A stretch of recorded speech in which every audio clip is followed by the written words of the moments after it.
Saks just filed for bankruptcy, but that's not because the luxury consumer isn't spending. Saks' problems have been a long time in the making, and a lot of it was their own doing. While parent company Saks Global is private, which includes Saks Fifth Avenue, Saks South Fifth, Neiman Marcus, and Bergdorf Goodman, we know sales have been down significantly over the past couple of years. Sure, department stores have been on a steady decline overall, and that is a part of the story. But its downfall goes well beyond falling sales and spending shifts in the luxury market. In fact, the luxury sector isn't in peril. Consumer spending is expected to remain strong in 2026, and Bloomingdale's is killing it right now by leaning into experiential retail and having the right type of inventory. And Bain forecasts the luxury category will increase by 4 to 6% annually over the next decade. So let's be clear, Saks' problems are largely self-inflicted.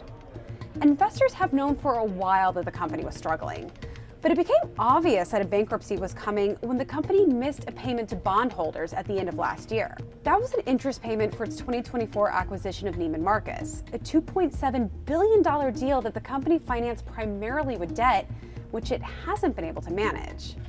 But even before that acquisition, Saks was struggling to pay its existing retail vendors. When the acquisition happened, a variety of new investors, from Amazon to Salesforce, flooded the company with fresh capital that in theory should have helped clean up its balance sheet. Instead, Saks kept struggling. It didn't pull off the turnaround investors had been promised, and it lost key suppliers when it kept paying its bills late, or not at all. That meant it didn't have the inventory shoppers were looking for, which led sales to drop even further. When it came close to filing for bankruptcy, Saks even had a tough time finding investors for a debtor-in-possession loan, which basically just allows the company to keep the lights on while it goes through its Chapter 11 bankruptcy process. And that speaks to how dire the situation was. Investors felt burned, and despite how big and well-known Saks is, many were hesitant to give the lifeline it needed. As Saks' bankruptcy makes its way through the court, the fate of its nearly 200 stores remains uncertain. The company said it plans to evaluate its operational footprint to ensure it's putting its money where it sees the greatest chance of return.